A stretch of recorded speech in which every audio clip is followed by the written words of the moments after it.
алыстан серме, жүректен тербе, шымырлап бойға жайылған,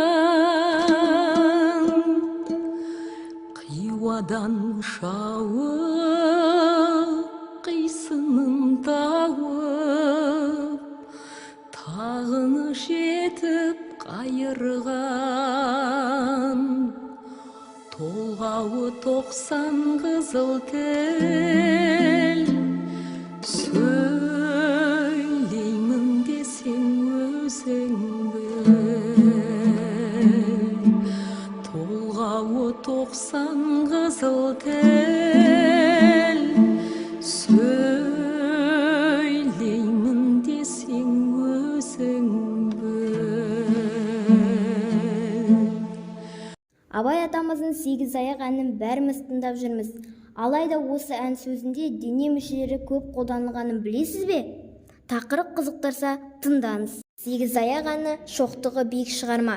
Өлеңнің өзі 8 тармақты 25 шумақтан тұрады. Шумақ 8 жолдан қайырылғандықтан 8 аяқ атанған. Соңғы 2 тармақта айтайын деген ойын қорытындылап отырады. Бұл шығарманың ырғақтық құрылысы да өзгеше. Шумақ 5 буынды тармақтар мен 7-8 буынды тармақтардың жүйелі түрде үйлесу арқылы түзілген. Мұнда 4 түрлі дыбыс үндестігіне негізделген үйлесім бар. Бұл көп ойларды айтқан, заман, қоғам шындықтарын және өз басын мұндарын жинаған үлкен өлең. Өзінен бұрын ешкім таппаған, қиын ұйқасты шебер түрге Абай әдейі арнап әнде шығарады. Өлеңнің мазмұны мен мақсатына ерекше зер салған 8 жолдан тұратын шумақта заманның кеселді, кесапатты жақтарын әшкерелейтін ақын соңғы 2 жолды түйінді ойға құралған афоризммен аяқтайды.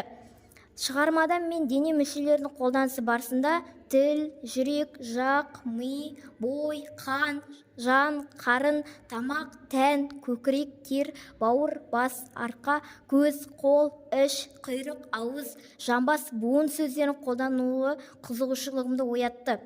Осы дене мүшелерін саналамайтын болсақ, 22 дене мүшесін қолданған екен. Бас сөзі 5 рет, жан сөзі 4 рет, қан, көз, тіл сөздері 3 рет, жүрек, құлақ, тамақ сөздері 2 мәрте, қалған дене мүшелері бір-біріне қолданылады. Қолданыс ерекшеліктерін сақтай отырып, дене мүшелерді де ақтаратын қызметіне сай 3 топқа біріктірдік. Сөйлеу мүшелері, қан айналым мүшесі, ас қорыту мүшесі. Жобамыздың негізгі бөлімімен толық келесі видеомызда танысатын боламыз. Арнамызға қосылыңыздар.